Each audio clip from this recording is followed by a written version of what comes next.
El argumento antiesencialista, la idea de los parecidos de familia, parece ir en contra de la propia denegación de la representación como proyección mental de cómo se sigue una regla.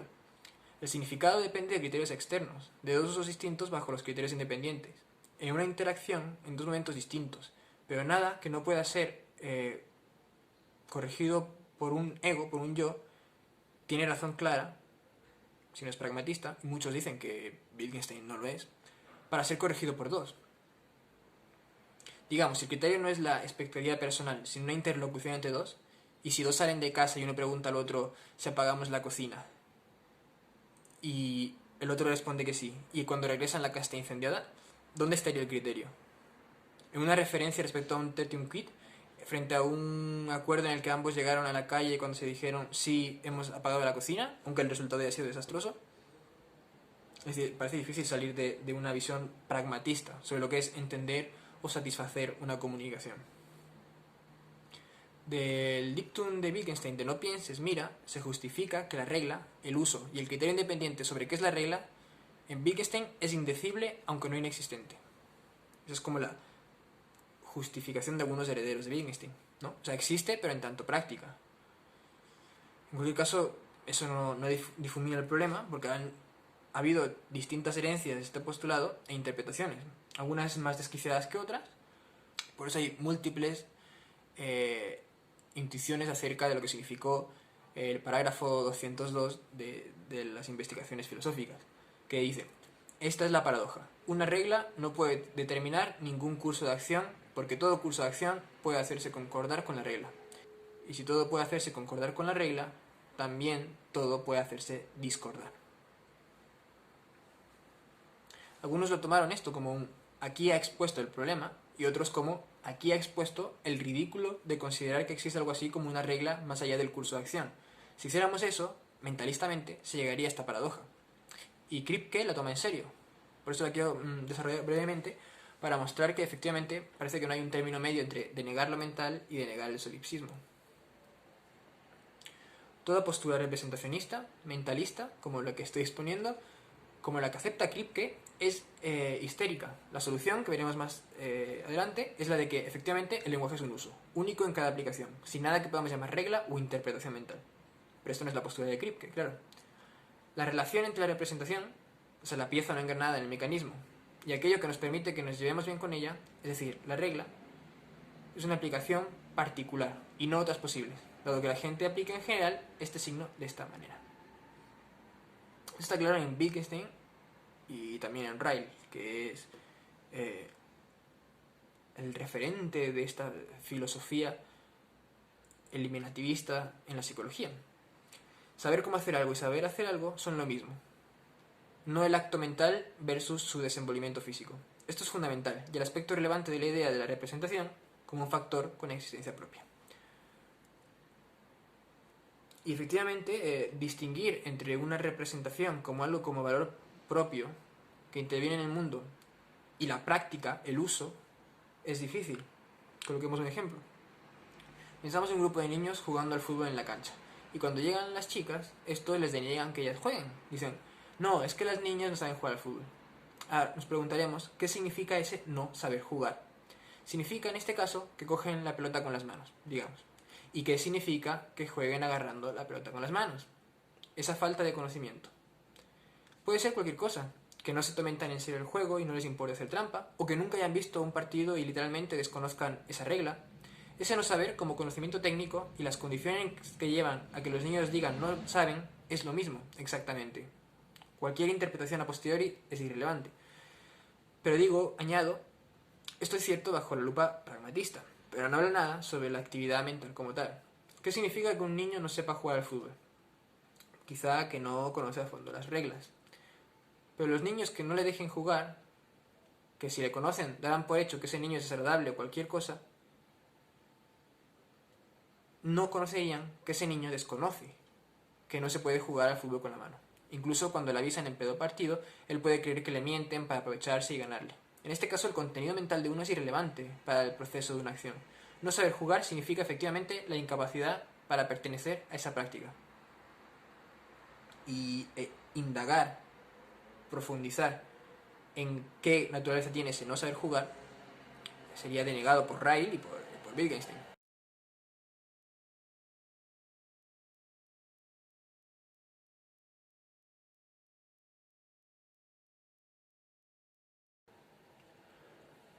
Por ejemplo, yo en mi niñez había visto bastante fútbol y conocía sus reglas, y en un patio pequeño atrás de mi casa habían 2 bancas para sentarse, en las que había un espacio justo para que jugaran 4 personas.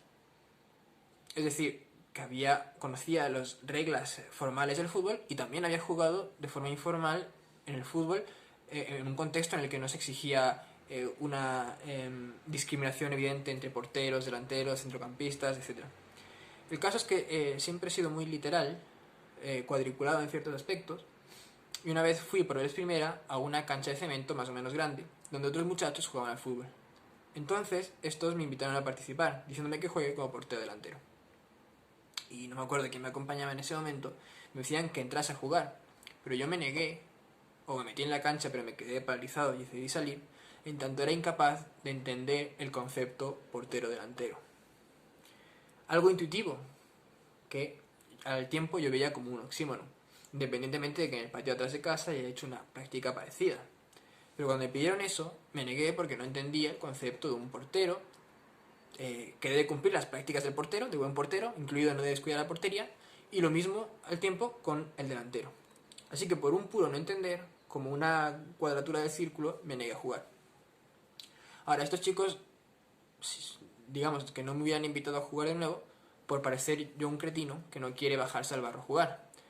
Ahora, esto puede ser irrelevante. Mi representación, mi idea, dentro de una práctica pragmatista, no toca en nada ni cambia en nada lo que ha sucedido en esa cancha. Pero yo defiendo que aquí hay una representación particular y distinta, es decir, una regla. Entonces de nuevo nos preguntaríamos, ¿qué significa no saber jugar? Sin duda no ajustarse a las prácticas, en el uso, ¿no? Pero eso no va en demérito de que haya sido por una interpretación particular mía, que haya tomado lugar esa escena sola y necesariamente por mi interpretación. Y eso genera una influencia sobre el estado de las cosas. Es una defensa mentalista, por supuesto, porque la opinión de ellos sobre lo que pasó, digamos que soy un cretino, y mi estado mental real, en mi opinión, influirían en el siguiente desarrollo de los hechos. Si hubieran entendido mi actuar como una ignorancia o incompetencia, el desarrollo subsiguiente de los hechos quizá hubiera sido distinto. Y esto ya es una alusión al problema de la regla. De si cuando una persona acomete una acción en su mundo, cuando un organismo se comporta de esa forma, está operando en base, o casi como consecuencia, causalmente provocado, por una representación mental, por una interpretación particular del mundo, que es esa en particular. Volvamos al axioma de Wittgenstein de que el lenguaje es su uso, de que la aplicación es la que decide lo que el hablante ha dicho. Así que, como dice Wittgenstein, en realidad la imagen mental no desempeña ningún papel en la explicación. Es una pieza no engranada. Volvemos a lo de siempre.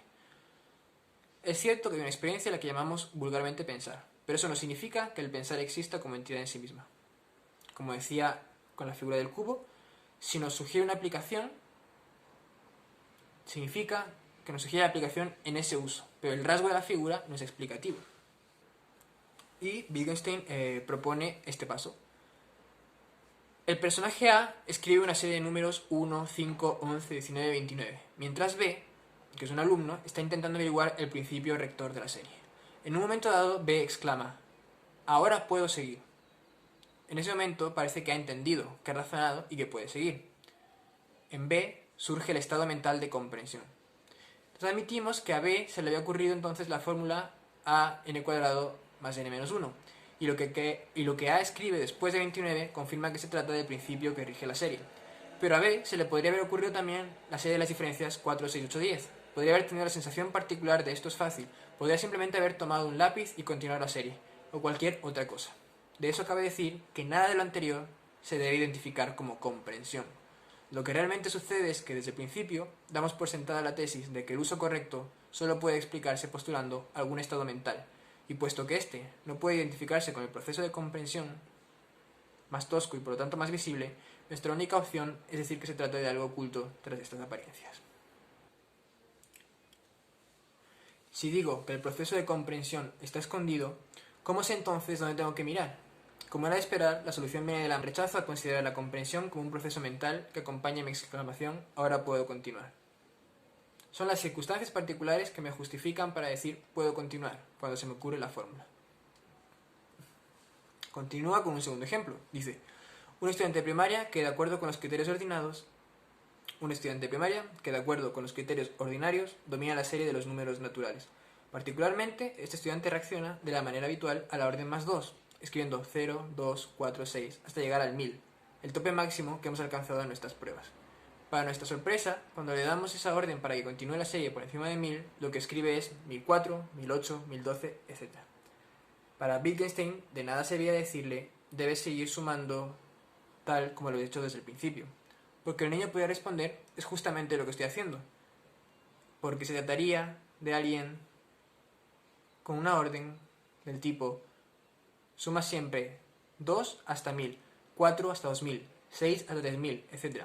Dicho de otra manera, la orden más 2 parece no determinar por sí misma una aplicación unívoca. Como dice Wittgenstein, se necesita una nueva intelección o intuición para acatar la orden más n en cada nivel. Nos topamos de nuevo con la idea de que tiene que haber un mecanismo, un extraño proceso, que garante la univocidad de aplicación y al acto de querer decir que la orden más 2 ha de tomarse de determinada manera. Lo investimos de la capacidad de predeterminar los pasos que han de darse en la expansión de la serie, como si tales pasos hubieran sido ya realmente dados, incluso antes de que el que expande la serie los diese por escrito, oralmente o en el pensamiento. Aquí llega el momento más crítico de la propuesta. Esta es la paradoja. Una regla no puede determinar ningún curso de acción porque todo curso de acción puede hacerse concordar con la regla. Y si todo puede hacerse concordar con la regla, si el profesor hubiera esperado precisamente el 1004 o 1008 en vez de 1002, 1004, el pensamiento del niño hubiera sido adecuado. Y por tanto también todo puede discordar. La propuesta de Wittgenstein implica que cualquier regla puede ser correcta bajo alguna interpretación. Esa es la paradoja. Lo que lleva a Wittgenstein a que diga en realidad que la captación correcta de la orden más 2 no depende de ninguna interpretación, sino en nuestra respuesta a ella, del modo en que hemos sido adiestrados de acuerdo con la práctica de usarla, y que se manifiesta en lo que nosotros llamamos seguir la regla y contravenirla. Es bastante claro en esto. Yo solo añadiría que me es difícil asumir por qué las posturas que tiene Wittgenstein no son ni pragmatistas ni conductistas, pero en cualquier caso podemos seguir adelante. Porque en cualquier caso, ¿qué significa una regla, un patrón, si en realidad este debe ser desechado antes de cada correcta aplicación? Evidentemente, un criterio, el éxito de la comprensión, no puede depender de una regla, porque entonces cualquier interpretación mía puede justificarlo. Es decir, en el ejemplo de la madre que pide la sal, podría haberse pasado sal, azúcar, sacarina o absolutamente nada, y todo ello podría corresponderse con alguna hipótesis de operación que hubiese hecho el joven sobre el mundo. Está claro entonces, hasta cierto punto, lo que quiere decir Wittgenstein, pero ¿qué implicaría ese adiestramiento del que habla? ¿La creencia de su interlocutor de que se ha hecho bien algo? ¿La concordancia con el currículum escolar? ¿La posibilidad de que en las siguientes ocasiones se realicen bien tareas de similar naturaleza? Como digo, parece que su postura, que en realidad no dice nada acerca del argumento duro, ¿no?, antiintelectualista, pues se puede resolver pragmatistamente, conductistamente, sin que por ello digan en realidad nada sobre los procesos mentales, o como se les quiera llamar, en esa participación del organismo en su ambiente. Y aquí es donde interviene Kripke sobre la paradoja de tener múltiples interpretaciones respecto a lo que está aconteciendo en el ambiente. Es decir, múltiples reglas, cada una de ellas contenidas en la mente de cada uno. Kripke además dirá que lo que justifica el uso adecuado de algo no está dentro del sujeto, sino en lo que concede la comunidad. Y los críticos de Kripke dirán que no hay que meterse en esas polémicas, porque el comprender no es otra cosa que hacer la práctica. Y como yo dije, lo que una mente, lo que un ego, lo que un yo no puede solucionarlo, no se vería corregido por la multiplicidad de mentes. En fin, vamos al planteamiento de Kripke. Él mismo escribe en En Wittgenstein, a propósito de reglas y el lenguaje privado, dice Kripke: la paradoja es quizá el problema central de las investigaciones filosóficas. Incluso quien ponga en disputa las conclusiones de este obtiene a partir de este problema, en lo tocante al lenguaje privado y a las filosofías de la mente, de la matemática y de la lógica, podrá muy bien considerar que el problema es en sí mismo una contribución importante a la filosofía. Es una nueva forma de escepticismo filosófico. Yo, como casi todos los hispanohablantes, utilizo la palabra más y el símbolo más para denotar una función matemática bien conocida, la adición. La función está definida para todos los pares de enteros positivos. Yo capto la regla de adición mediante mi representación simbólica externa y mi representación mental interna. Hay un punto que es crucial para mi captación de esta regla. Aunque yo personalmente solo he calculado una cantidad finita de sumas en el pasado, la regla determina mi respuesta para una cantidad indefinida de sumas nuevas que nunca previamente he tomado en consideración. Este es todo el cometido de la noción de que al aprender a sumar capto una regla. Mis intenciones pasadas con respecto a la adición determinan una única respuesta para una cantidad indefinida de casos nuevos en el futuro. Supongamos, por ejemplo, que 68 más 57.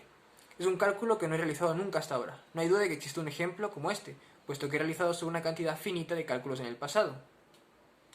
De hecho, esa misma finitud garantiza la existencia de un ejemplo que excede en sus argumentos a todos los cálculos previos. Asumiré en lo que sigue que 68 más 57 sirve también a este propósito. Realizo el cálculo y obtengo, por supuesto, la respuesta 125. Tengo la confianza de que 125 es la respuesta correcta. Es correcta tanto en el sentido aritmético como en el sentido metalingüístico, de que más, según me propuse utilizar esta palabra en el pasado, denotaba una función que, cuando se aplica a los números que llamo 68 y 57, arroja el valor 125. Ahora supongamos que me encuentro con un escéptico extravagante. Este pone en cuestión mi certeza acerca de mi respuesta, en su sentido que acabo de llamar metalingüístico. Sugiere que quizá, según utilizo el término más en el pasado, la respuesta que hace un momento me propuse dar a 68 más 57 debería haber sido 5. Por supuesto, la sugerencia del escéptico es obviamente disparatada. Mi respuesta inicial a la misma podría consistir en recomendar a mi contendiente que vuelva a la escuela y aprenda a sumar. Sin embargo, dejémosle que continúe. Después de todo, señala, si tengo tanta confianza en que, según utilicé el término más, mi intención fue en la de denotar 125 con 68 más 57, ello no puede ser por razón de haberme dado a mí mismo explícitamente instrucciones al efecto de que 125 es el resultado de sumar la suma en este caso particular. Mas, ¿cómo saber cuál era esta función? En el pasado me di a mí mismo solo un número finito de ejemplos. Todos ellos, hemos supuesto, envolvían números más pequeños que 57. Por tanto, en el pasado utilicé más para denotar una función que llamaré quas. Esta es la propuesta escéptica. Supongamos que se nos pide que hagamos este cálculo. Y en este momento el escéptico cuestionará el uso que hemos hecho en el presente de la función más, la adición, con respecto a los usos pasados. Esto es, pone en duda que para este cálculo particular hayamos utilizado la misma función que siempre hemos utilizado en otros cálculos que hicimos en el pasado. Entonces el escéptico lo que estaría mostrándonos es una forma de sumar llamada quus o quas, que es idéntica a más en todos los casos, excepto en aquellos que cualquiera de los números a sumar sea mayor a 57. Entonces, pregunta Kripke, si alguien que haya hecho una suma menor a 57 podría saber que cuando pensaba que había querido decir más, había querido decir por el contrario quas. Es decir, cada nuevo uso que hacemos es un salto en la oscuridad. Cualquier intención presente podría interpretarse de acuerdo con cualquier cosa que decidamos hacer. Por lo tanto, no puede haber concordancia ni conflicto. Y ese es el problema. ¿Cómo podría yo justificar mi aplicación actual de tal regla cuando un escéptico podría fácilmente interpretarla de tal manera que diera lugar a un número indefinido de otros resultados? Parecería que mi aplicación de dicha regla es un injustificado salto en la oscuridad. Aplico la regla a ciegas. Esto, ejemplificado en la matemática, es extensible a toda la comunicación, al reconocimiento de sensaciones, etc. Pues no puedo saber que aquello que en el pasado representé de un determinado modo sea lo que yo ahora creo que fuese en ese momento y no otra cosa. Es decir, esta paradoja lleva tanto la imposibilidad de afirmar una identidad entre algo que denominé de una forma o que experimenté de una forma en el pasado y cómo lo hago en el presente, es decir, un escepticismo para con uno mismo y evidentemente para con un interlocutor, pues ambos pueden estar refiriendo un mismo estímulo, una misma palabra, y sus significados ser totalmente distintos porque están correspondiéndose con dos reglas totalmente distintas. como digamos, más o menos, el ejemplo de palta y aguacate, que aún en una traducción correcta serían términos cuyas reglas son distintas para una cultura y para la otra. Y esta es la paradoja de Kripke. Cualquier uso que hagamos de la experiencia S, que es el nombre de una sensación, en T1, un tiempo dado, se puede concordar con el uso de S en T2, que es un tiempo posterior. Y no hay modo de asegurar la consistencia de uso de una expresión lingüística a lo largo del tiempo. Resulta entonces que si lo que digo quiere decir algo, tendría que haber algún hecho potencialmente relevante en la fijación de significado de los símbolos. Pero un estudio detenido de los posibles candidatos revela que ninguno de ellos es capaz de producir tal fijación.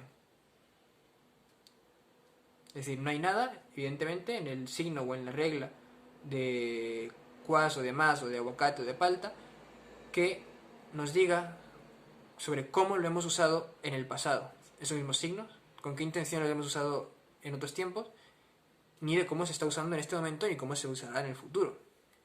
En tanto ni la identidad, ni los patrones, ni el encuentro adecuado permite saber qué es lo que ha pasado o está pasando o pasará, la única solución se encuentra únicamente, por descontado, el juego de autorizar bajo ciertas condiciones. Las aserciones de que alguien quiere decir tal o cual cosa, como todo juego del lenguaje, implica referencia a una comunidad. Esta es la solución de Kripke.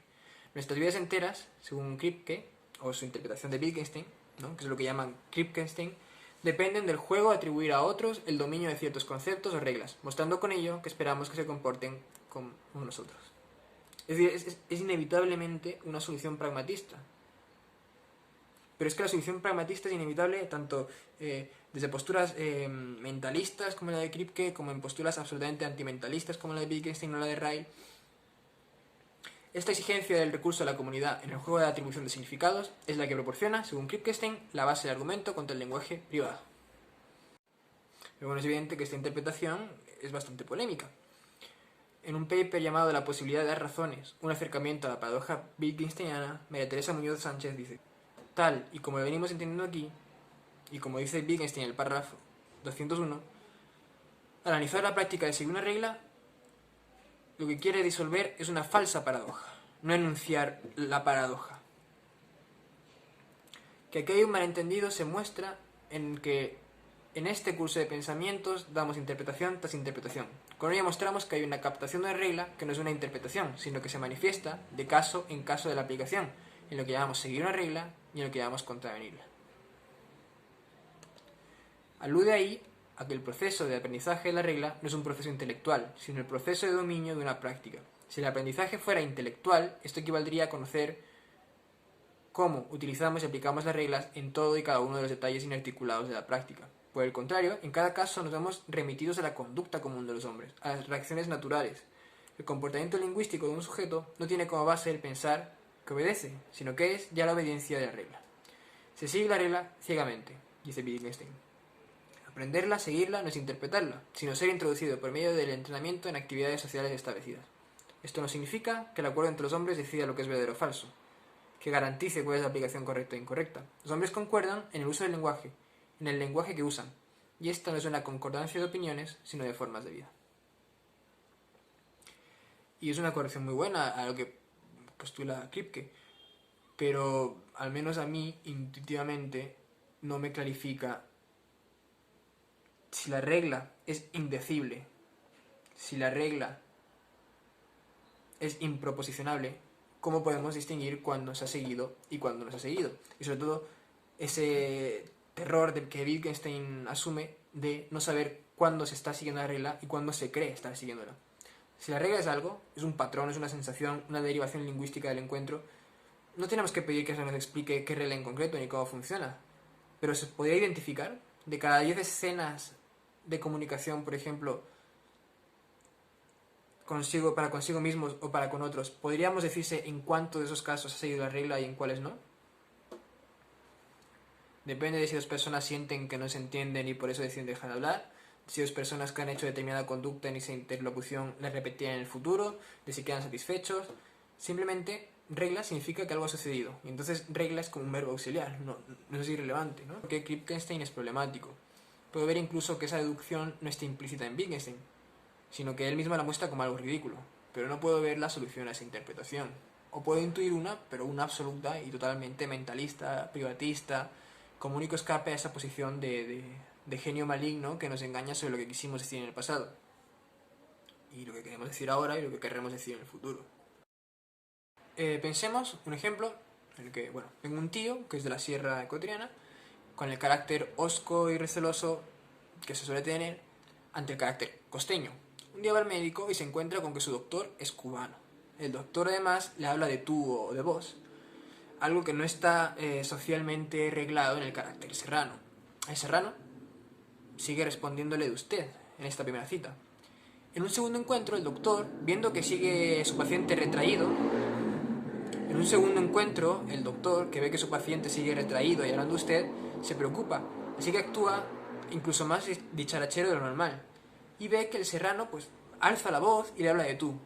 No hay, en cambio, un tercer encuentro. Para sus mientes, el doctor, en el primer caso, nota que se encuentra raro el paciente, y en la segunda cita ve que su ánimo se va elevando, por el que habla con un mayor tono de voz y más exuberante, e incluso le habla de tú. Por eso le sorprende que no haya un tercer encuentro. En cambio, el paciente, en casa, en su primera ocasión, habla en la cena frente a su familia de la falta de respeto del doctor, que le ha hablado de tú. Dice, yo le he seguido hablando a usted para que se dé cuenta de dónde está la línea, que no se pase de abusivo. Sin embargo, en la segunda ocasión, el paciente, viendo que el doctor persiste en su abuso, comienza a hablarle de tú. También eleva el tono de voz, para mostrar que él también puede ser abusivo y confianzudo. Como el doctor no ceja en sus tratos, el paciente decide no acudir una tercera vez a consulta.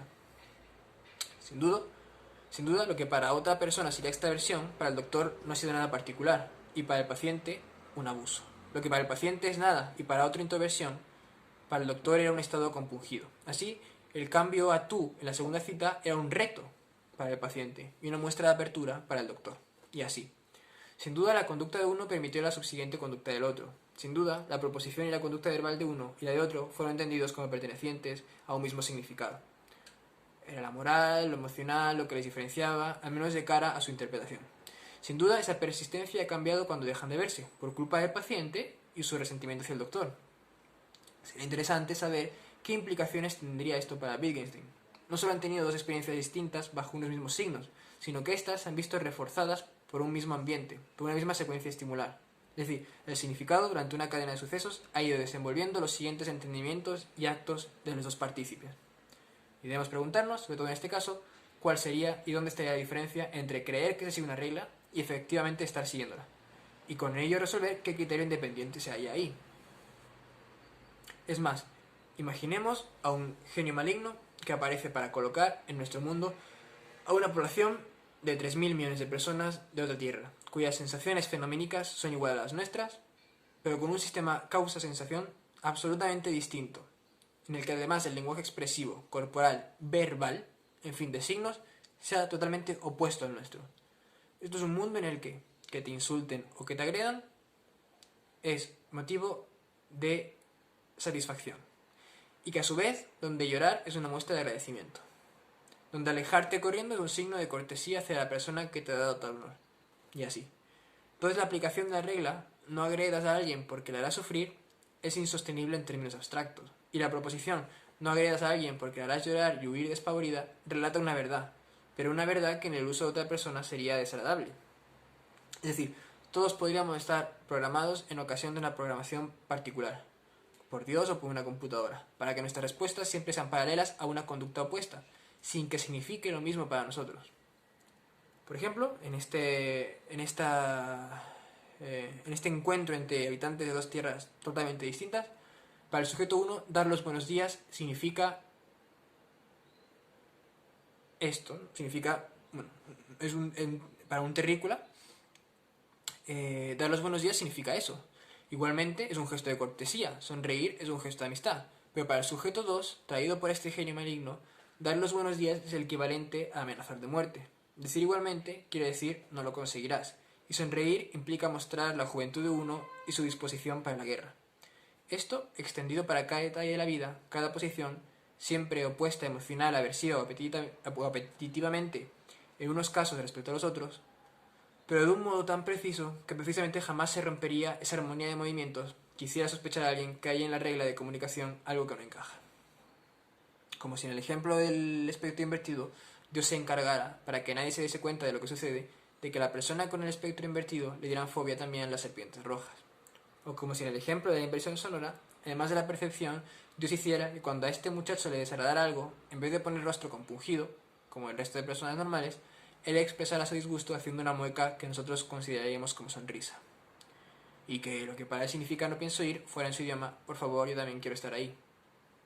Y así colocando, en ocasión, para seguir esta incomprensión nihilista, nuevas condiciones que conductualmente parecieran totalmente lógicas a los demás, pero que representaran dos mundos distintos.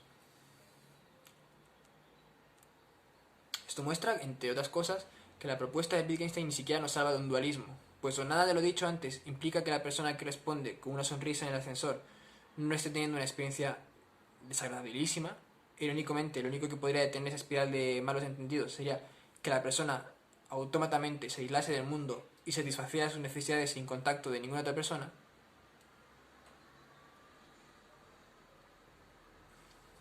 En tanto,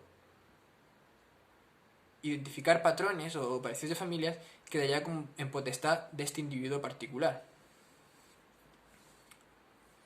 Así nos preguntamos, ¿es la posibilidad de que en n cantidad de postulados aparezca de forma evidente que dos personas están siguiendo disposiciones distintas? ¿Es eso la regla? Y entonces, si en infinitos intentos las disposiciones tuvieran resultados análogos, diríamos que eso coincide con la regla. Dice Tomasini, en algo que creo que es una mezcla entre el Kripkenstein comunitario y el antirepresentacionismo de otros herederos de Wittgenstein, que para emplear debidamente las palabras y para actuar como los demás, el usuario tiene que haber sido entrenado y corregido un sinnúmero de veces. Es porque hay una concordancia natural en reacciones entre los seres de nuestra especie que puede haber lugar a un entrenamiento colectivo. Y por consiguiente que se puede construir un lenguaje. Es eso lo que explica que podamos distinguir entre interpretar libremente acciones por medio de reglas ad hoc y seguir una regla. Lo que esto muestra es que hay un modo de aprender una regla que no es una interpretación, sino que se exige en casos concretos en los que llamamos obedecer la regla e ir en contra de la regla. Ahora, esto puede significar que cuando acertamos en una conversación no hemos aplicado un caso de nuestra regla, sino que hemos renunciado a ella en su platonismo. Lo cual está bastante guay, ¿no? Pero no puede ser que no tengamos la capacidad de proyectar las reglas. Dice Tomasini, así, aunque es lógicamente posible usar una regla de un número infinito de formas, de hecho lo hacemos de una sola manera y todos coincidimos en ello. Estoy totalmente de acuerdo con la primera parte de lo que dice, sobre que en realidad usamos un número infinito de formas, desechando la regla con cada uso. Estoy totalmente de acuerdo. ¿Es esto acaso el resultado de un feliz azar? No. Lo que pasa es que gracias a que todos reaccionamos espontáneamente de cierto modo, estamos en posición de entrenarnos unos a otros, de educarnos para actuar del modo que nosotros llamamos obedecer una regla. Creo que esto se parece al comunitarismo de Kripke. De otro modo,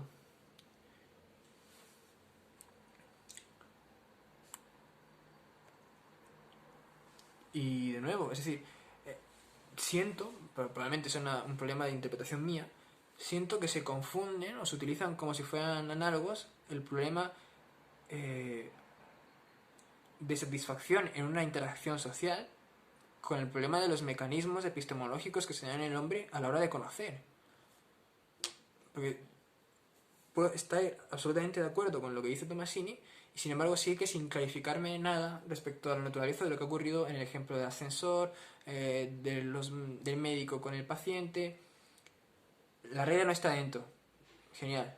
¿Y dónde está entonces? ¿En los parecidos de familia?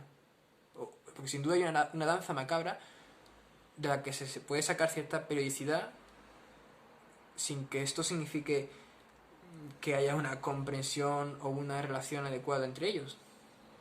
Al menos hasta que se rompe, como en la tercera cita entre médico y usuario.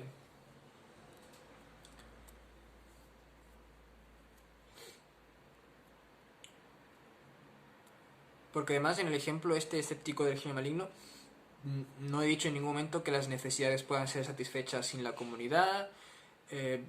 Es claro que las emociones y los juicios siempre van a depender de las acciones del otro, y que todo intento de relación adecuada y placentera implicará un intento de adaptar y someterse o imponer su experiencia propia respecto a la de la comunidad. Lo que el ejemplo dice, y esta es la cuestión cartesiana o mentalista, es que el criterio se encuentra precisamente en el cogito, en la vividez del ego. Y no creo que sea este ejemplo del genio maligno algo muy extravagante, desgraciadamente, además.